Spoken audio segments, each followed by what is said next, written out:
Shruti Smriti Purananam Alayam Karunalayam Namami Bhagavat Padam Shankaram Lokashankaram.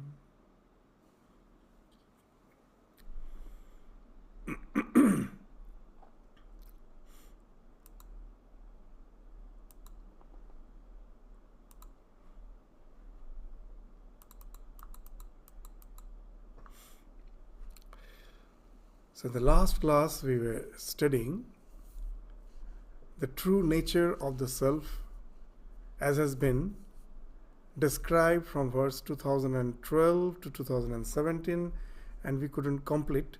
We studied till the 215th and started the 216th verse. So today, before proceeding to the 217th verse, which we are going to study in details, we will just first try to have a gist of the discussion which we had in the previous class as an introductory note for discussing on the verse 217th.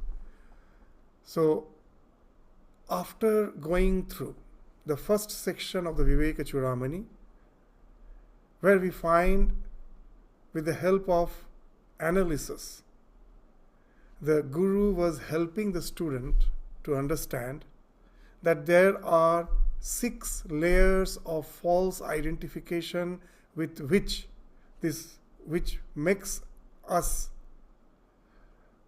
convinced of the self, which is erroneous. That conviction is an erroneous conviction, that we consider our body to be the self, which through analysis was found it can never be. We think our vitality to be the self, the prana, which through analysis we found it cannot be. And then we generally take the mind to be the self, the intellect to be the self, and the Anandamaya Kosha, the bliss, the sense of bliss which we have in deep sleep or after the attainment of any desired object, the let go that ensues. So we identify with that, oh, this is myself. So the analysis showed, the Guru showed through the analysis that they are all false identification. As we were saying, that through a quite elaborate discussion, the basic theme was that none of them are Trikal Avadhita. That the truth in Vedanta has been described as something which is Trikal Avadhita. What it means? That whose existence is not interrupted by 3 phases of time, past, present, future. That which was there through eternity, which is and which will be through eternity. That is alone Sat. That's one. And the second, and even that which is eternal, for that eternal existence there is no transformation. That all the things which we see in the world goes through a process of transformation. It is called Shada Vikara, the 6 types of transformation. Anything from the individuality of the sentient beings as we are, to all the planetary bodies, stars, galaxies. If you try to find out the nature of any of the entities, you will find they are going through 6 transformations. First, they don't exist through eternity. They were born at a certain point of time. They are going to be annihilated at a certain point of time. And even when they exist, they are going through that constant change. What are they? Jayate, asti, vardhate, viparinamate, apakshiyate, nasti. That everything was born at a certain point of time. Jayate, asti. They are going to exist for a certain period of time. And as long as they exist, first they grow, vardhate. And then a time comes where the growth stops. There's a transformation going on. That is viparinamate. And then the decay process starts, apakshiyate. And then there's annihilation, nasti. So these 6 changes. for any entity in this universe, we find they go through. So Vedanta makes it very certain that the self is something which is beyond the Sharavikara and which is Trikal Avadhita, whose existence is not interrupted by any phase of time, past, present and future.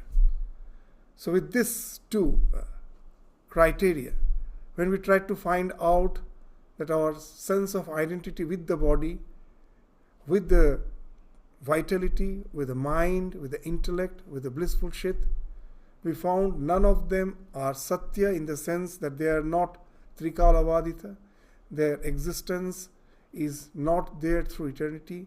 They evolved at certain point of time because of ignorance, and they're going to be annihilated again at certain point of time when the knowledge dawns in. And they're all going through a process of transformations, this Shadavikara, the 6 transformations. So that's the basic tenet. These two were the criteria with which we found none of them could fulfill that criteria, and it was at last declared that none of them is the self. So with that, the first section of Vivekachudamani ends. And now in the second section, it starts with a very wise question of the disciple. That what you say, I understand. That we had a false identification with these 6 layers of our existence, which through analysis we find is false. It's not true. It's because of ignorance we identify with them. But when through analysis I negate them all, what remains? Nothing. Is the self is, or is the self a void? The idea of self is actually a void. That we studied in the 212th verse. A very, very intelligent question, wise question the disciple asks. And in reply we find the teacher first appreciates the student, that he has understood the entire analytical process by which all the layers of erroneous understanding, the false identification of the self with these 5 layers of our existence, that was negated. The disciple has understood it. So the teacher appreciates that. Yes, he is very intelligent. But in coming to the conclusion that there is no self, so there we find the teacher is now giving him a new insight, a very wonderful insight. What is the insight? That it is you who was previously thinking that you exist because you have the body, you have the mind, you have the senses, you have the intellect, you have the sense of vitality. So you were falsely identifying and you thought I am. And that amness, though it was erroneous, but you had an idea that I am. It is just like that the concept of alata, which we were speaking in the last class, that those who deny the existence of self, sometimes they put forward a very strong argument. What is the argument? That actually there is no self. Everything is a flow. And in this world we find when anything is flowing, it gives an erroneous idea, a wrong idea of something permanent behind it. And they give the example of a torch, revolving torch. You revolve a torch quite fast, you just speedily go on revolving it. You will find that there's a ring, as if there's a ring of fire. Actually, there is no ring of fire. You're revolving the torch very fast, and it appears because of that there's eye's retention capacity, that the eye retains what I see for 0.07 second. It retains it, though the object has been moved away from, has been removed from our vision, but the eye still continues to have the image of what it has seen for 0.07 seconds. That is called the retention capacity of the eye. And if any object comes in your vicinity within that period, with that short period, those two objects now superimpose. I remember that as a child, in our school exhibition, we used to do this simple experiment. That in one sheet of paper, on one side, we used to draw a cage, on the other side, a bird. And then with a stick, we used to make the page just move half, means 180 degree it will move, again in another 180 degree it will turn around. So both the pages are visible almost in succession very quickly. So I see the one side of the page and it is turned in very quickly with the help of that stick to which it is connected. You just turn it, immediately the other side, the page turns over, again it goes to the first side, and again this goes to the opposite side. So this obverse and reverse of the page is constantly visible because of that motion. And then what you see, very interesting, you will see the bird in the cage. Actually, bird is on one side of the page, the cage is on the other side, as it is moved in such a way that the obverse and the reverse of the page is seen successively at quite a high speed. It appears as if the bird is in the cage. What it speaks? That the eye retains the previous vision for some time, and if something comes in your vicinity before that retention capacity is over, these two objects overlap. So because of that, we see that ring of fire. So now it is something which is not there. It is a delusion because of the limitation of our senses. It is a delusion. And now the argument against the self is, the idea of the self is also something similar to that delusion. That everything is flowing because of the flow. This flow is so incessant and it is so fast that it appears that as if self behind that change, which is not changing, but it is actually not there. Now Vedanta here also we'll find is not denying that. Yes, there is a ring, but does the ring exist? No. Its existence is subjective, that someone is seeing it. The one who is seeing it, for him that ring exists. Though it is a false perception, for him that ring exists. He is seeing it. So though what he is seeing is not correct, but there is a witness that I cannot deny. Without that witness, there is no ring. So the one who is seeing, though he is seeing something which is not correct, but the one who is seeing is the self, is the experiencer.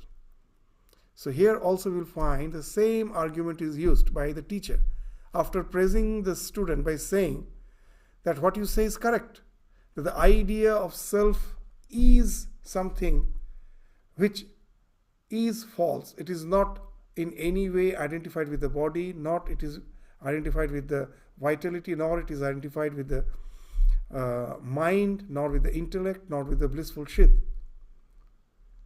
And now you say there is nothing exists. But the Guru will now say, very interesting thing, the one who is denying the existence of the self, who previously was saying there is self, now he is saying there is no self, the one who is denying is the self. So this is the thing that which Guru is pointing out, that this aham adi vikara te tat abhava ayam apiyanu. That it was that previously I was seeing them as existing, now I am seeing the abhava, absence of it. But the one who is seeing, can you deny his existence? You cannot deny. As Swamiji also said, that the firebrand doesn't exist, but the one who is experiencing the firebrand, can you deny his existence? No. Without him, this firebrand cannot be there, this Alahata cannot be there. So here also the same way of argument is used. The one who is witnessing the absence of the self is the self. Then can I show anyone that who is the self? So again he is saying no. Though it is experiencing everything, it itself cannot be experienced. That again is a very wonderful analysis of Vedanta. That the ultimate subject can never be known. If the subject can be known, it becomes an object. The subject-object relation is such that the subject sees the object, but it cannot see itself. as we were giving that example in that Drik Drishya Viveka, that with the eyes you see. With the eyes I can see everything. But can the eyes see the eye itself? No. With the eye I can see all other things, but the eye cannot see itself. Similarly, I know the existence of the eye because what I see in my eye is synthesized in the mind. So with the help of my mind, I know the existence of the eye. And again Vedanta says, what's going on in my mind, I know. I am aware of all the perceptions which are going on in the mind. So for the same reason is used by Vedanta, that as the mind is seen, it also cannot be the ultimate subject. There must be someone behind the mind who is observing the mind. Now the question comes, who is observing the mind? That I cannot in any way objectify. If I can objectify, that also becomes an object. And this in logic speaks of an error. What's that error? This error speaks of this infinite regression, that you have to go on thinking of a subject behind that object. Again, another subject behind the object. So it won't end that way. So you have to come to a point where you say that the ultimate subject, which is seeing the mind, that itself cannot be known. But because of it, everything can be known. So that we studied in the 214th verse. Sarve yena anubhuyante yah swayam na anubhuyate. Because of it, everything is experienced. Anubhuyante. Sarve yena. But swayam na anubhuyate. But itself cannot, because it is a subject. If I know the subject, then it becomes an object. So that's the argument which it used for showing that the one who is the ultimate witness is the self. So we find a very, very subtle argument is used by the Guru to convince the disciple of the existence of the self. And he said that once you know it, you know that you are one with the ultimate existence. That the self which is within you is not a segregate, is not a separate existence. It is one with the non-dual existence of which we all form as if so many individual entities. As the example which we were giving, the sun reflecting on the waves of the ocean. There is one sun, but as reflection it appears as many.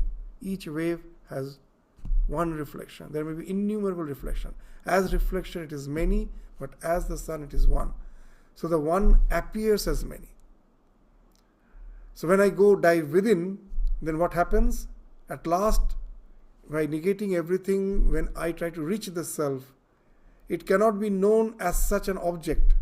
But the realization that comes is something which is spoken of as that which transcends space-time causation. All the other objects are within the bound of space-time causation, but when I dive within and reach the self, it gives me a experience, and that experience transcends the time-space causation.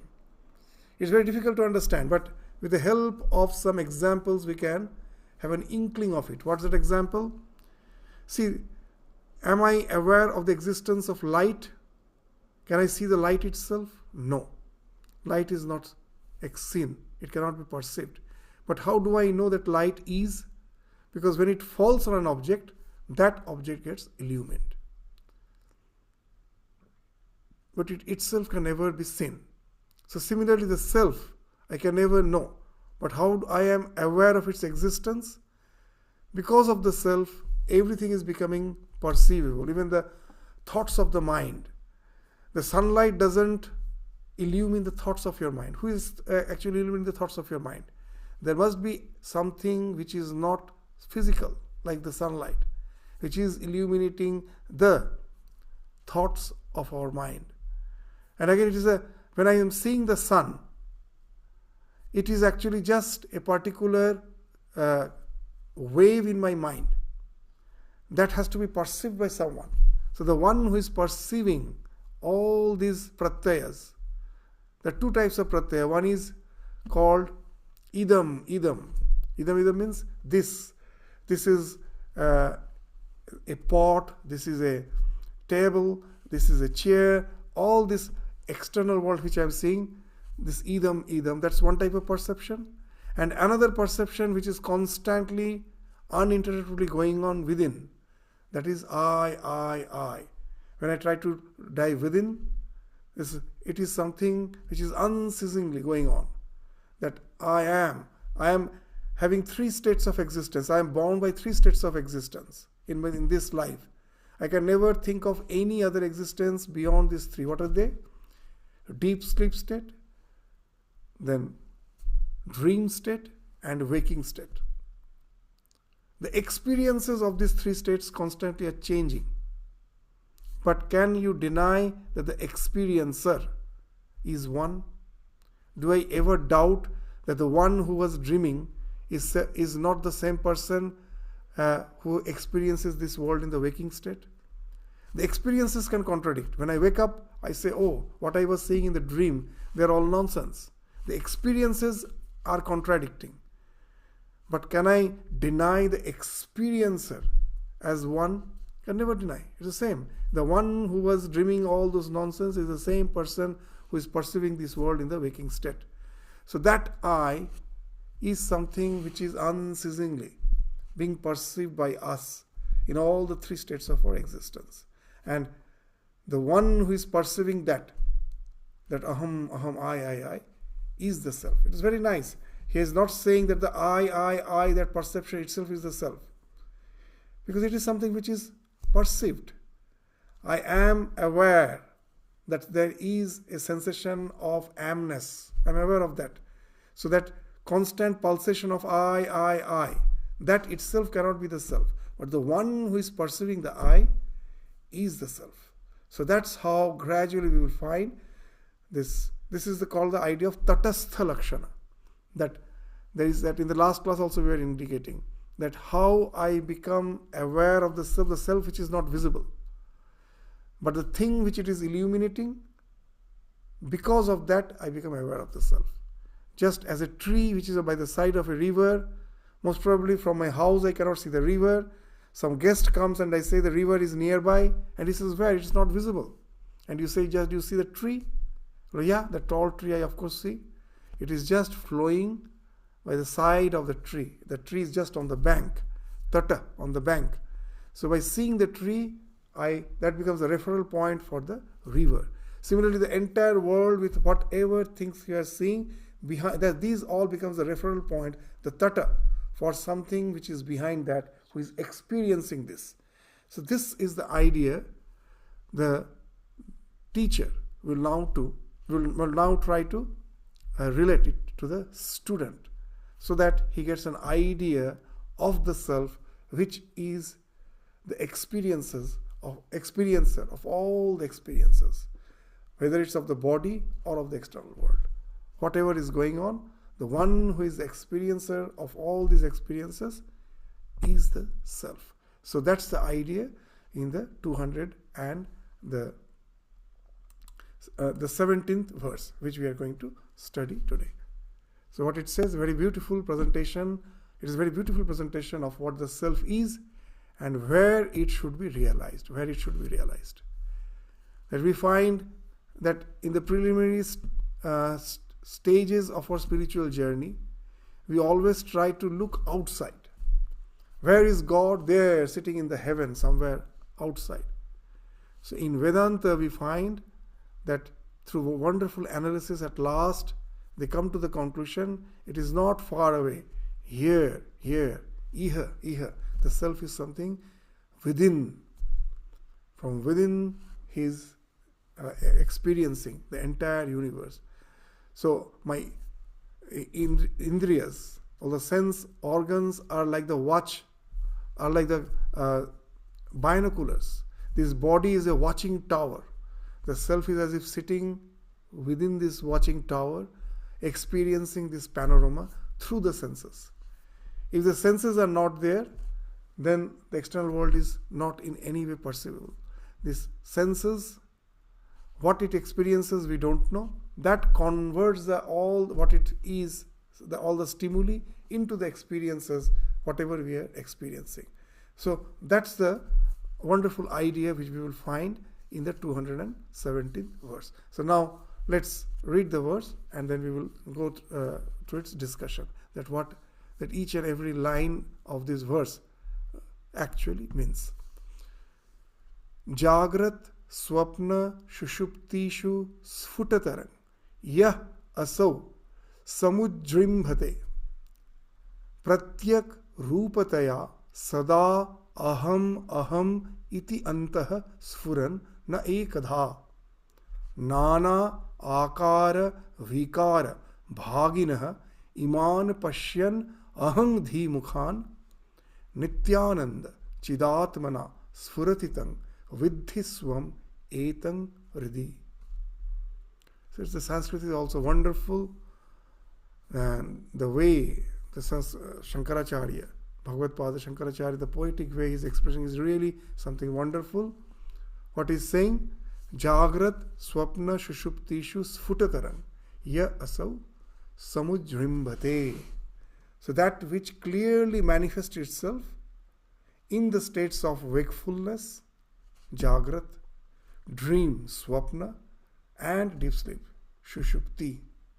So it is as the experiencer, which is the common factor behind all these three states of existence, it is manifesting itself. It clearly manifests itself through these three states, Jagrat, Swapna, Shushupti.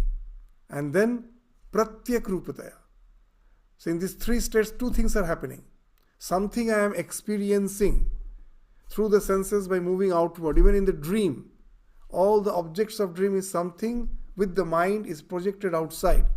That is parak. But there is another subtle way of realizing, understanding the way perceptions are happening. That someone is experiencing, whether in dream or in the wakeful state, the objects which are experienced.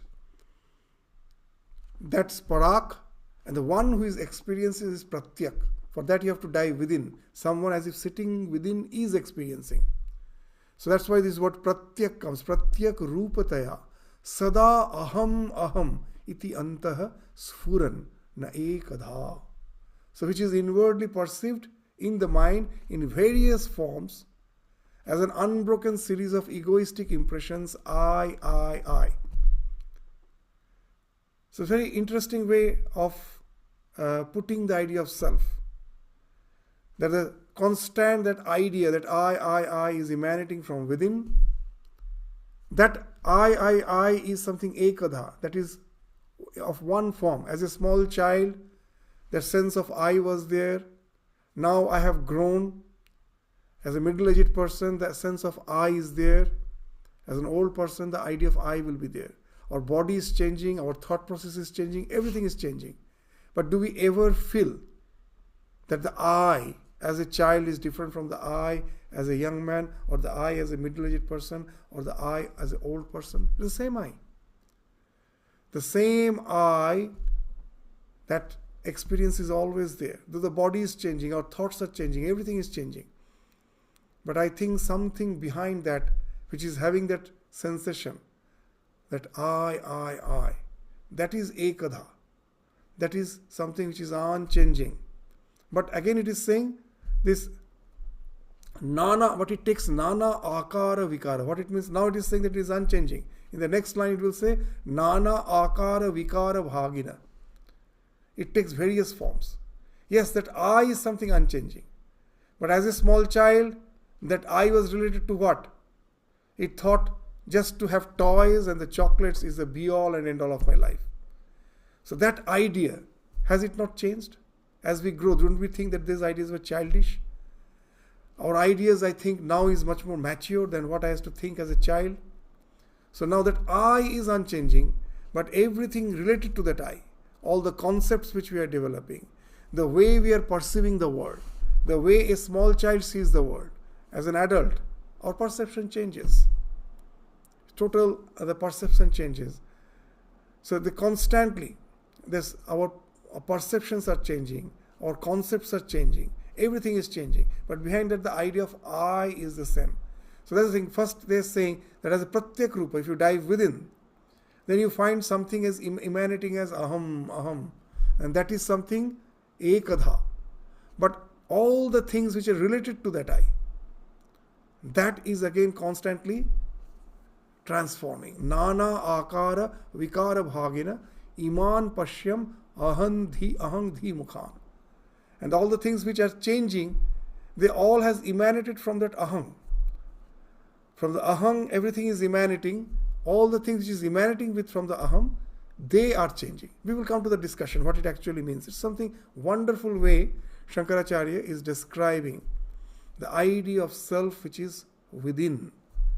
These things are changing, and the thing which is within, from where that idea of aham is emanating, that is Nityananda. That is Sat Chit Ananda Swarup. Nityananda Chidatmana. So it is always in bliss. It is Sat Swarup, Chit Swarup, Ananda Swarup.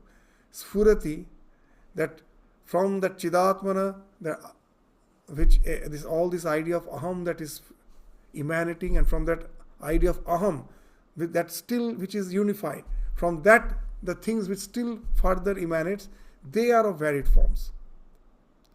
But the basic idea is that behind that I which is unchanging, behind that the thing from which it is emanating, that is the self which is Sat Chit Ananda Swarupa. So if I read the entire sloka, what's the idea comes? That throughout our entire life, if I go within that pratyak chetana, this parak chetana is one thing, all the things which are experiencing, that is constantly changing, transforming, mutating. But the source from which it is emanating, with the idea of I, aham, that is unchanging. So you have to dive within to find the self. And that which is unchanging, that idea of I, is experienced because of someone who is as if witnessing that I. So that's why that I get the idea of this I. The one who is witnessing that, he is Satchidananda Swarupa, and that is yourself. Tang vidhi swam etang hridi. So which makes itself felt as the Satchidananda, existence, knowledge, bliss, absolute. Know yourself as that Atman, that your own self which is within your heart, there where it resides, not somewhere else, not something which is beyond this phenomenal existence. It is here in the core of my being, it exists. So now let us just try to have a bit more elaborate discussion what it is saying. Line by line, let us try to understand. First it is saying Jagrat Swapna Shushuptishu Sfutatara Ya Asau Samujrimbhate. Jrimbhate means it manifests. So it is manifesting through these three states, Jagrat, Swapna, Shushupti. So as the eternal witness, which is never changing, throughout our life I find that the one who is witnessing, the experiencer, there is no change in it. That eternal witness, our self is signing through every experience. Pratibodha viditam. That bodha means experience, pratibodha is the one who is behind that. So this here also is speaking of the same thing. This idea is in the Kena Upanishad. This pratibodha viditam. So here it is saying this eternal witness, our self, shines in every experience that we have in our life. And all our experiences are confined only in these three states. We cannot experience anything beyond these three states. What are these three states? Jagrat, Swapna, Shushupti. Either we are awake, or we are dreaming, or we are in deep sleep, where we have as if no experience. So behind these three states, the eternal witness is always there. You may say, no, in deep sleep that eternal witness is not there. I experience nothing. I am even forgetful about myself. But we shouldn't forget, when I am awake, am I not aware that I was sleeping? That when I wake up, I do know that I was sleeping. Then someone must be experiencing the deep sleep state too. Otherwise, how will I know that I was sleeping? So that's why it's saying it is the eternal witness of the three states. All the three states it is witnessing. So this all of the experiences which are confined within these three states, waking, dream and deep sleep state, the one who is experiencing that. So our self clearly manifests itself through these three states of our existence. It manifests as the experiencer. It is experiencing. So, as we were saying, these experiences may contradict in the three states. And that's why these experiences are not the self, but the experiencer. That as today's discussion we started with that which is not changing, the one who has no transformation. That is the criteria of the self. The self has no mutation. Now you will find that the idea of that I, it has no mutation. I never feel the I my idea of I as a small child has changed from the idea of I as a grown-up person. It's the same I. So that is not mutating. So that experiencer is the same, but the experience, the things which I am experiencing, that may be contradicting each other. What I experience in the deep sleep, that contradicts the experiences of the waking state. But the experiencer is the same. So that's how it's being mentioned, that the self manifests as the experiencer through all these three states. As the experiencer, it is the same. There's a very nice way of understanding it. In the Gospel of Sri Ramakrishna, we find that through a wonderful parable, Sri Ramakrishna is explaining this idea, that the experiencer, that is the one who is not changing. Experiences may vary. That may contradict each other. So if I have to identify myself, I have to identify with the one who is experiencing. And what the story goes like, that all the experiences cannot be true because they are constantly mutating and changing. So if while I am awake, I say that the ideas in the dream is something which is not true because it is contradicting my wakeful state. So someone may argue that when you were dreaming, do you ever think that what you were dreaming was untrue? No. While dreaming, they were the absolute truth for us. That's why we have nightmare. Why we have nightmare? Because during the dream, what I am seeing at that time, it is 100% true. So how can I say that the wakeful state is true? During the dream state, the wakeful state has no existence for me. So as far as the experiences are concerned, I cannot in any way ascertain the truth through the experiences because they are contradicting. But the experiencer is the same. I never doubt the one who was dreaming is a different person from the one who is awake. They're same. The experiencer is the same. So Sri Ramakrishna's story is very nice. So what he says, a poor farmer, one day after his work in the field, it was a very, very tiring day. He returned and he had just one son. That also in a quite advanced age he got the son. So he was very dear to him. Now, when he went to sleep in the morning, he woke up because he found his wife was crying and there was the villagers who gathered, and this man woke up just listening to the noise everywhere. He woke up and then he realized the wife was crying because the only son which they had has died. The last night he has died. But this man has no reaction. He was just sitting as if indifferent. He had as if there was no sorrow in him. Seeing that his wife was very much perturbed. He told, our only son, so dear to our heart, he has died, and we see not a single drop of tear in your eyes. And this man, this farmer, told a very interesting thing, that yesterday night I was dreaming that I am the king and I have 7 children, seven princes, very handsome, extremely skilled in warfare, in administration, and they are the one who is loved by all the subjects in the kingdom. And then my sleep broke. I got up from the sleep, and I don't see those princes now. And now you are saying that your child has died. Our child has died. Now just tell me, for whom shall I cry? For the 7 children whom I saw in the dream, or for this one child who has died. So that's the way we find Sri Ramakrishna is saying that as the things which we are experiencing, as they're constantly mutating, changing, they cannot be real. If the dream is unreal, then this wakeful state is also unreal. Because they constantly change, the experiences are changing. But the one who is experiencing, can I deny that, his existence? Because he is the same thing. There is no change in him. That's the criteria of truth in Vedanta. That it is I who was experiencing all this thing in the dream, that I am the king, I have 7 beautiful children in the dream, and now I find in the wakeful state I am that poor farmer who is having this only one son.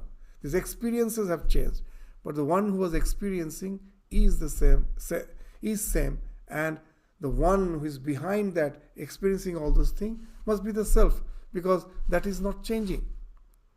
That is something which is immutable. Swasangvedya, the sensation. So the self, that's why is being described as something which is manifesting through all the 3 states, Jagrat, Swapna, Sushupti. Again, there may be some objections by saying that there is no self. That in our mind a succession of experiences are going on, and that what constitutes our individuality. There is no one behind that witnessing that thing. It is just a succession of experiences.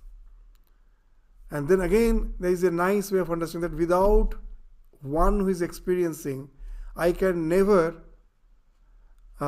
connect the sequence of experiences. There cannot be any connection with the sequence of experiences. They all will be very discrete, separate experiences without the memory of the previous experiences. It is all going to simply wash off from our mind, deleted from our mind, unless there is an experiencer.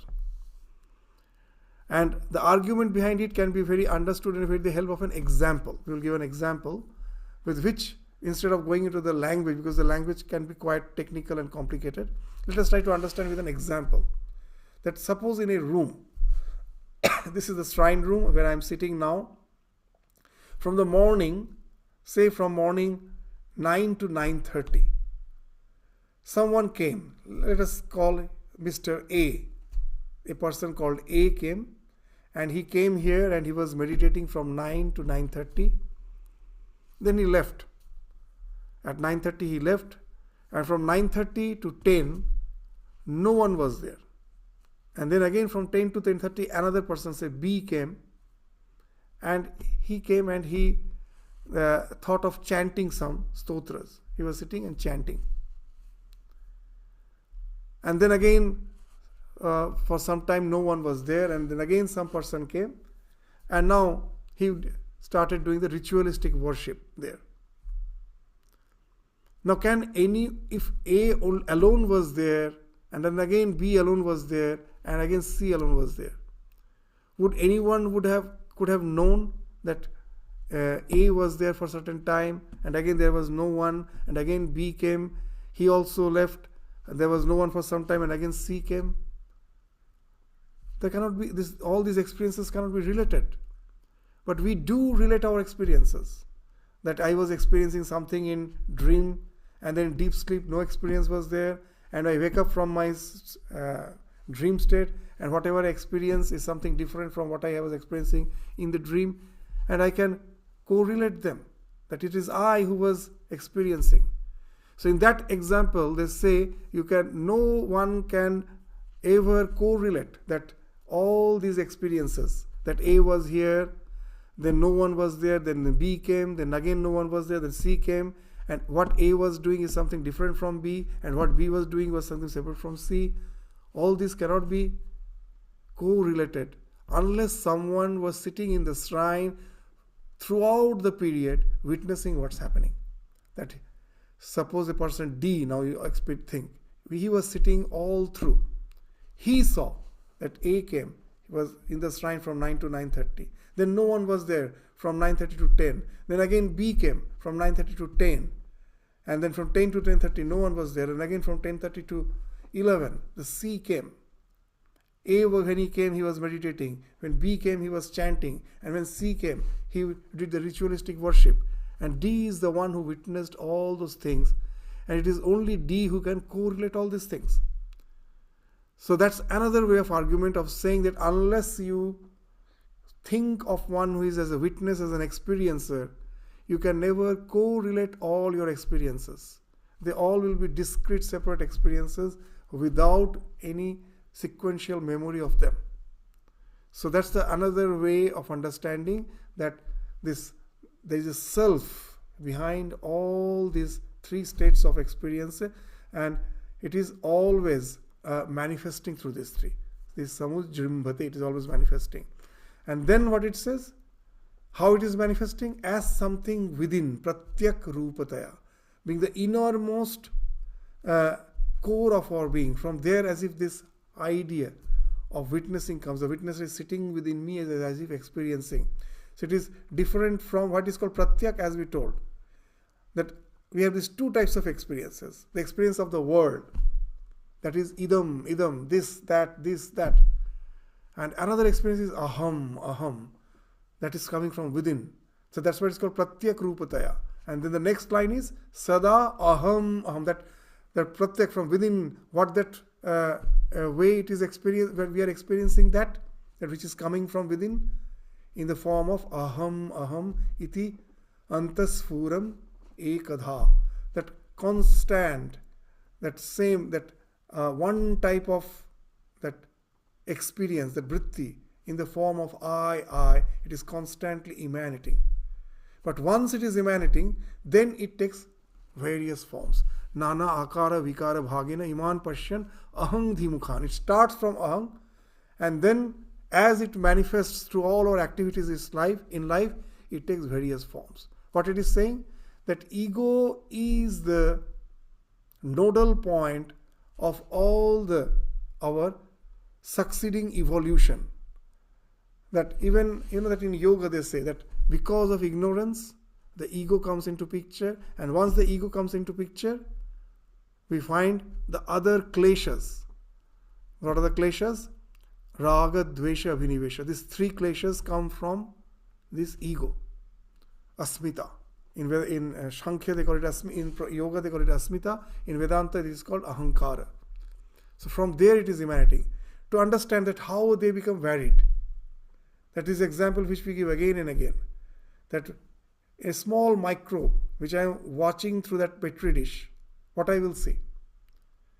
That it is random, there are so many microbes randomly moving. I see through that microscope in a petri dish, they are randomly moving. Now I put a drop of nutrient. All these microbes will now gather direction. They will start moving towards it. Instead of nutrient, if I put some toxin, they will run away from it. They will move away from it. So what it speaks of? The moment the self gets reflected in the microbe body, now the self gets identified with the microbe body. It thinks, I am this microbe body. But behind the microbe body, the self is constantly asserting that you're eternal. Nothing can annihilate you. And now as it has identified with that microbe body, it now falsely tries to realize that eternity through the microbe body. How is it possible? The nutrient will help the body to nourish, to survive. So it is drawn towards it. The toxin will kill it. But something within says you cannot die, you are eternal. So it moves away from it.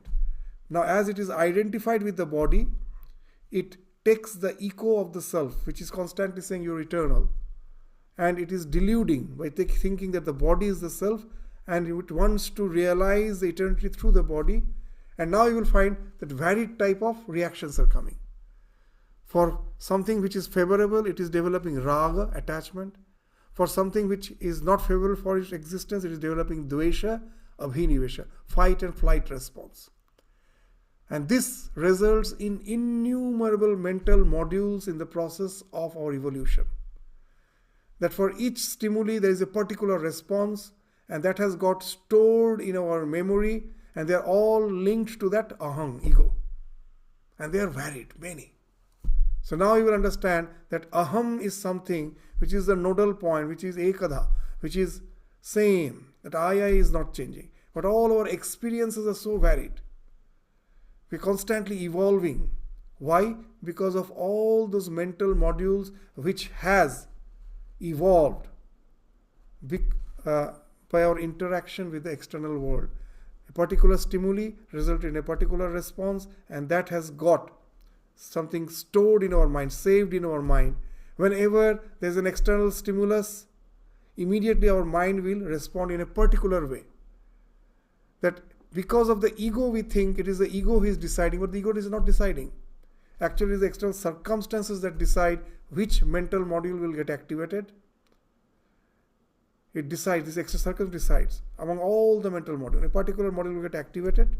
It will respond in a particular way, but because of ignorance, I think it is I who am responding in this way. But actually, it is a very spontaneous. It is almost automatic. So that's why we say that our idea of free will is a big question mark. Even in modern psychology, they say, is there something called free will? It is almost impossible to explain free will. It is not there. That a particular situation, a particular module is getting activated. The mind is nothing but this set of innumerable mental modules. At a time, only one module gets activated. Simultaneously, more than one module never gets activated. It's only one. And which will get activated? Who decides?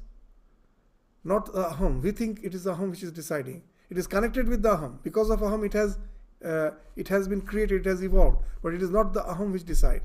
It is the external circumstances. If it is nutrient, it will move towards it, making me feel I am moving. If it is toxin, it makes me run away from it, making me feel I am. This is again another layer of ignorance. So they are all linked with the I, but they are all varied. From aham dhi mukhan, the mukha, the source is aham.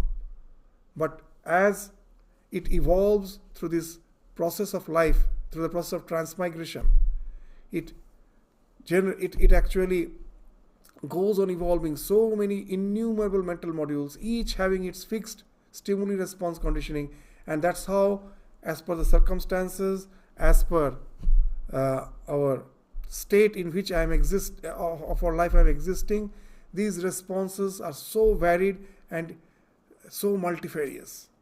So that's why aham dhi mukhan, that aham is the source, but its expression is many. Nana akara vikara bhagina iman pashyam aham dhi mukhan. So that's the idea which we find so nicely described by Bhagavad Shankaracharya. You will find that, as we again and again say, that as the modern psychology, the modern science is developing, it is becoming more easier to relate to these ideas of Vedanta. And it really amazes us that centuries ahead, thousands of years, about 1,000 years back, without the advancement of the so-called modern science and technology, a person just by deep introspection is speaking of some truth which at present through our research we find is something which is true and undeniable. So that's why again and again we say, Swamiji used to say that we welcome, that we find that in religions, that what happened, that as the science develops, as if the pillars of the religions, they are falling off. And the science comes, and as the religion, as if the foundation is breaking. Swamiji says the Vedanta, as a Vedantist, we welcome then all the modern scientific discoveries and inventions. Why? He says that with all these discoveries and inventions, the core of Vedanta will shine forth. And the superstitions, any religion, they do develop its superstitions in the course of time. Superstitions and wrong beliefs, they will be washed away. And the core of Vedanta will shine forth. So you will find that how just in single line, how wonderfully it is describing this, that aham is eka, but it finds expression in multifarious way. Nana akara vikara bhagina iman pashyan, but aham dhi mukhan, that is ekadha. That's aham, from which, as a mouth, mukha, from which everything is emanating, that is ekadha. So, and now it is saying the one who is experiencing everything is, at last, is the Sat Chit Ananda Swarup. Now again in Vedanta, as we told, that what is Sat? That which is Trikala Vadita. At all our experiences, we find is not Trikala Vadita. It emanates at particular point of time, it stays for some time, and then it annihilates at certain point of time. But this idea of I, from the first moment of my awareness as a child, that I is constant, incessant thing. Isn't it going out throughout our life? So in our life, from the inception, we have the awareness of our I till our death, it is there. But here Vedanta is asserting that I which you experienced as unchanging from your birth till death. Here this Vedanta is saying that from the experiences of the sages, know it for certain, it doesn't start with that your birth and ends with the death. It is something which is beyond that. That is Trikala Vadita. That's the core of your being. That's Sat. And you know that when that idea of I is emanating, what is the basic idea behind that I? That I am aware that I am. I am aware of my existence. The Chit speaks of that awareness of your existence. That I am existence, which is annihilating, which can never be annihilated, and that experience again, the thing which cannot be annihilated is not something inanimate. It is conscious. It is aware of its existence. That speaks of Chit Swarupata. And Ananda Swarupata, that is always in the same state of bliss. The bliss doesn't mean the happiness which we get, the thrill which we get through our sensate pleasures of life. No. It speaks of the placidity, without any duality in the experience. That in our life we find the duality in the form of joy and sorrow. Constantly it is vacillating. For a little moment I get some joy, and again I go into that state of dejection. This constantly it is vacillating. He's saying the self is beyond that. It is in the equanimous state of placidity. That's the Ananda Swarupata. That's the one. So we will find that the I, which is emanating. The sadness is the thing which is an experience. The joy is an experience. But who is experiencing? Again, that I. The one who is experiencing, for him there is no change. When I say I am sad, that sadness is an experience. When I say I am happy, that happiness is an experience. But the one who is experiencing, that I, he is the same. So that's the thing, that who is beyond this experiences of joy and sorrow. All that is the placidity of the self, in from which he is experiencing everything. That is the unchanging existence, which is the core of your being. Know that to be the self. The self is something here, sitting in your heart. He is experiencing the entire universe. So this Angushtamatra Purusham Jananam Hridaye Sannivishtaha. He's just Angushtamatra. His ideas are wonderful. Just see, I experience this sky, vast sky. Who is experiencing? A small space in my mind. In Vedanta, the mind was not thought of in your head. It was thought in the heart. So even in modern psychology, they say that the heart has to do with our experiences. That when I am extremely angry, agitated, that can result in a heart attack. That feeling can result in a heart attack. So we feel that the feeling has something to do with the heart. And that's what in the Vedanta they used to say, that the center of all our perceptions, feelings is the heart. So, and in the center of our heart, someone is sitting and experiencing. I see the sky is vast, the star is far away. This entire space, where it is experienced? In that small space in the heart. Angushtamatra, a small space there. In there, everything is experienced. So, it is just like, you have a small piece of a small hard disk. You just connect it with your laptop, and you get in the hard disk what was stored? The image of sky, galaxy, stars, and you see the entire virtual world in the screen of that your laptop or the computer. From where it emanated? In the small space in your hard disk. So there, from there, the entire thing is being projected. The same idea here, that what you see as vast, the entire thing is projected from within, from the source, which is constantly saying I. From there, the entire universe is projected, and that is yourself. So with this idea, the teacher is gradually trying to bring home the idea of the self. The disciple, through analysis, was almost unplugged. He thought, oh, nothing exists, everything is void. Now the teacher, through his process of analysis, tried to give an inkling of the self. But now the next section will come, which will say that this rationalization is not sufficient. As Sri Ramakrishna used to say, that when you are quite far away from the market, what you hear, that only the humming noise. As you go near, then you find that they are actually bargaining, they are calling the price, all those things become distinctly audible. So what he actually is saying, that all this reasoning is just like trying to listen to the noise of the market from a distance. It appears to be a humming noise.